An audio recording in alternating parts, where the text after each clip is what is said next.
alhamdulilah rabbil alamin mbokk yi seen xarit seen am di jàmm imam Ahmadou Mokhtar Kanté maa ngi bëgg a waxtaan ak yéen ci tomb boo xam ne dafa aju ci fan yi li xew mooy France journal boobu ñuy tuddee Charlie Hebdo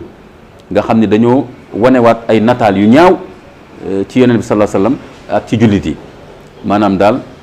wax ci wax yu ñaaw wane ni jullit yi ay nitu fitna lañ amuñu xel ñu doy waar lañu yàq rek la ñuy def ci kaw suuf di tuur deret di tooñ di poser ay bomb ba seen yonent bi war nañ seet ay mbiram ñoom ñi ko topp doy nañ waar et cetera. loolu bañ ko defee am na ay xale yu demoon foofu ci journal ba boom fa ñu bëri si ñoom foog naa ñenn si ñoom sax ñu ngi leen ni àtte ñeneen ñi sax faatoon nañ leen ñoom ñu ñëwaat ne comme anniversaire bi la ñu génnewaat nataal yooyu. xam nga loolu déjà dafay wane ni ñii bëgguñu jàmm fitna lañ bëgg parce que loo xam ne dafa indiwoon fitna jarul woon di sulliwaat wante ala kulli xaal li ma ci bëgg a wax mooy ñoom seen bopp waa Charlie Hebdo dañoo xamul ne yonent bi alayhi salaatu wasalaam yërëm jaam yi ak bëgg a gindi jaam yi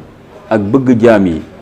dund bu tey ci àddina ak mucc àllaaxira moo tax borom subhanahu wa taala yónnee ko doomu aadama yi wa ma arsalnaaka illa rahmatan lil alamin loolu alquran wax mu ne ko yërëm mbindeef yi moo tax ma yónni la yow Muhammad sallallahu alayhi wasallam kon jullit li ñu war a def mooy gën a expliquer waa Charlie Hebdo ak ñeneen jàngkat lañu expliquer leen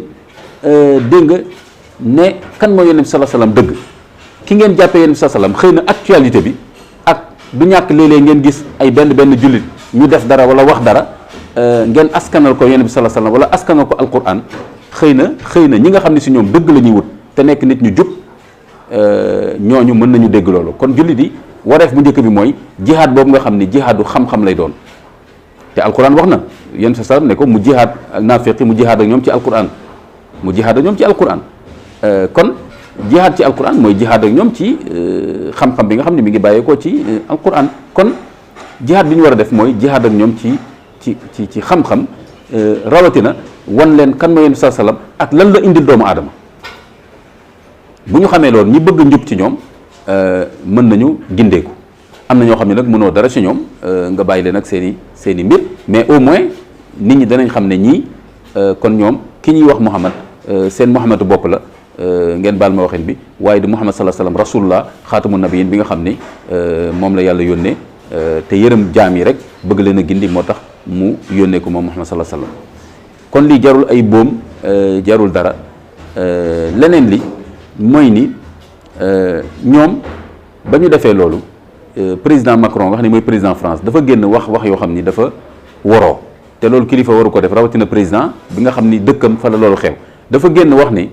blasphème lu dagan la France maanaam France nga jam pas-pasu nit diine nit wala lépp loo xam ne daal daf ko jàppee lu am solo lu ñuy wax lu sacré France moom loolu dañ ko faa yoonal lu fa dagan la kon bu ñu jamee tamit pas-pasu jullit yi dagan na bu ñu jamee tam seen yonent wala seen alquran yooyu yëpp dagan na wante boo seetee ba seet lu ñuy wax Sénat bi benn kuréel la bu mag bu nekk foofu benn institution bu mag bu nekk France ñoom dañoo génne benn bataaxal boo xam ne dafa waroo ak président Macron li mu wax parce que ñoom dañu génne benn bataaxal ku dem ci Google bi nga tàppe ko ci affaire droit de blasphémer nga tàppe Sénat droit de blasphémer ay mots-clés di nga ko gis texte bi ma lay wax ñoom dañu wax ne effectivement dëgg la ni France ñoom dañu daganal yoonal nit wax lu ñaaw ci pas-pasu jàmbur mais ñoom dañu ne foofu rek la war a yem maanaam nit ki bu ko neexee mu ne islam du dara waaw judaïsme du dara christianisme du dara mais waroo jam ñi ko gëm mais nag boo nee nag julli di seen bopp nit ñu bon lañu wala yahudi nit ñu bon lañu wala nangam nang boobaa nag léegi jalgati nga kon loolu waroon na ak président Macron li mu wax parce que waa Charlie Hebdo nataal yi ñu def yamul rek ci wax ne islam du dara et cetera mais dañu wane yonent bi sallallahu alayhi wasallam mu sëgg ñu bind ki suuf ngeen baal ma ni ma koy waxee ci français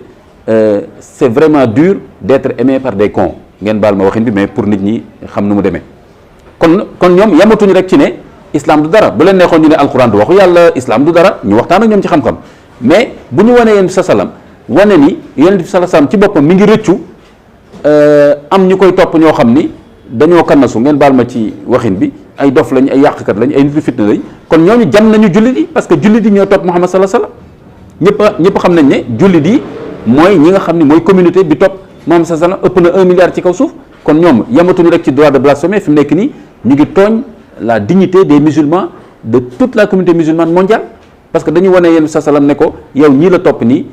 ay kàngaado lañ ay dof lañ et cetera kon loolu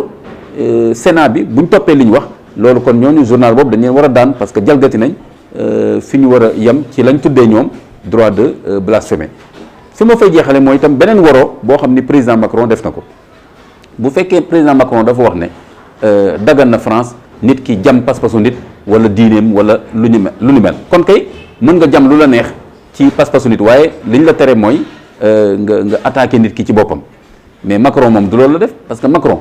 moom dafa dem Liban benn journaliste français bind te loolu dëgg la wax ne dafa waxtaan ak benn député Hezbollah mooy parti boobu nekk Liban te jubóowul ak tubaab bi dañ leen jàppee parti terroriste France ci boppam dañ leen di bant gudd lañ leen di laalee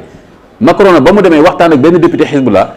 journaliste français boobu bind loolu ci journalam kon li mu bind information dëgg la mais Macron daf ko toroxal ci kanamu télévision yëpp amul lu mu ko waxul ne ko mesquin nga yow nitu caaxaan nga nax lan